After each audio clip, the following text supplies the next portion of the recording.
Welcome to Gokul kitchen. இன்றைக்கி நான் செய்ய போகிறது காளான் பிரியாணிங்க. வாங்க எப்படி செய்யலான்னு பார்க்கலாம். நம்ம வீடியோ போகிறதுக்கு முன்னாடி நம்ம சேனலை மறக்காமல் சப்ஸ்கிரைப் பண்ணுங்கள். கூடவே பக்கத்தில் இருக்கிற பெல் பட்டன் ஆல் கிளிக் கொடுங்க. அடுப்பத்தை வச்சுக்கலாங்க. எண்ணெய் 3 ஸ்பூன் ஊற்றிக்கிறேன். இது கூடவே நெய் 1 ஸ்பூன் ஊற்றிக்கிறேங்க. உங்களுக்கு தேவைப்பட்டால் நெய் நீங்கள் எக்ஸ்ட்ரா கூட சேர்த்துக்கலாங்க. பட்டை, ஸ்டார், கிராம்பு, பிரிஞ்சி இலை. இப்போ இது கூடவே ஒரு அரை ஸ்பூன் அளவுக்கு சோம்பு சேர்த்துக்கிறேங்க. சோம்பு நல்லா பொரியுதுங்க. 2 வெங்காயத்தை நீட் ஷேப்பில் கட் பண்ணி வச்சுருக்கேன். அதை இப்போ சேர்த்துக்கலாம். வெங்காயம்லாம் வதங்கி நல்லா ப்ரௌன் கலரில் வரட்டுங்க. இது கூடவே 2 பச்சை மிளகாய் கீரி சேர்த்துருக்கேங்க.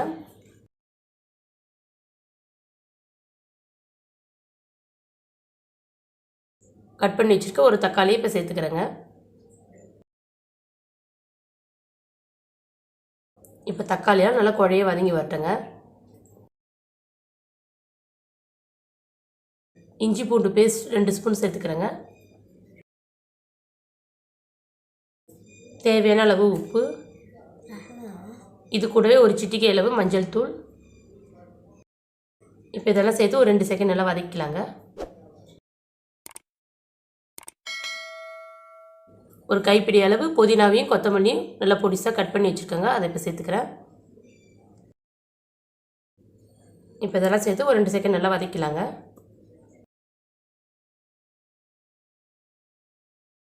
கரம் மசாலா 1 ஸ்பூன், தனி மிளகாய்த்தூள் 1 ஸ்பூன். நான் ஆச்சி சிக்கன் மசாலா எடுத்துருக்கேங்க. 2 ஸ்பூன் அளவு சேர்த்துருக்கேன். இப்போ இந்த மசாலாவோட பச்சை வாசனைலாம் போகட்டுங்க. கொஞ்ச நேரம் நல்லா கிண்டி விட்டுடலாம்.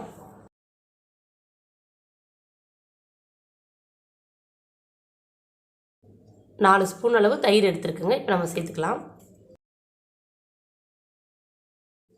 தயிரெல்லாம் சேர்த்து நல்லா மசாலாவோட நல்லா மிக்ஸ் பண்ணி விட்டுக்கலாங்க.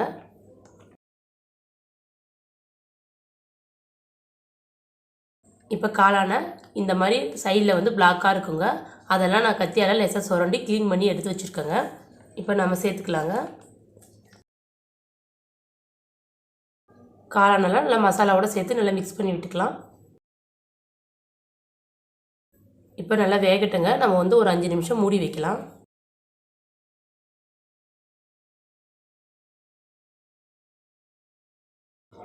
காளானோட வாசனைலாம் நல்லா மசாலாக்குள்ளே இறங்கியிருக்குங்க. நல்லா வாசனையாக இருக்குது. இப்போ நம்ம தண்ணி சேர்த்துக்கலாங்க. நான் 2 டம்ளர் அரிசிக்கு 4 டம்ளர் தண்ணி சேர்த்துக்கிறேங்க.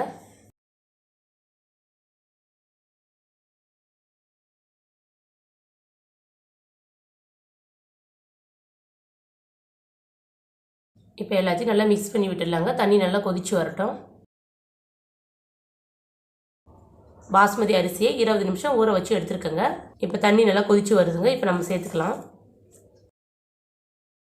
அரிசி சேர்த்ததுக்கப்புறம் நல்லா மெதுவாக கிண்டி விட்டுக்கலாங்க. நம்மளுக்கு பாஸ்மதி ரைஸ் மெலிசாக இருக்கிறதுனால அரிசி உடஞ்சி சாதம் குழைய ஆரம்பிச்சிடுங்க. அடுப்பை சிம்மில் வச்சு சாதத்தை வேக வச்சுக்கலாங்க.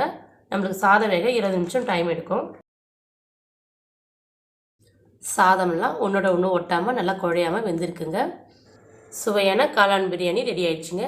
நீங்களும் இந்த மாதிரி ட்ரை பண்ணுங்கள். ட்ரை பண்ணி பார்த்துட்டு கமெண்டில் தெரிவிங்க. நம்ம சேனலை மறக்காமல் சப்ஸ்கிரைப் பண்ணுங்கள். கூடவே பக்கத்தில் இருக்கிற பெல் பட்டன் ஆல் கிளிக் கொடுங்க.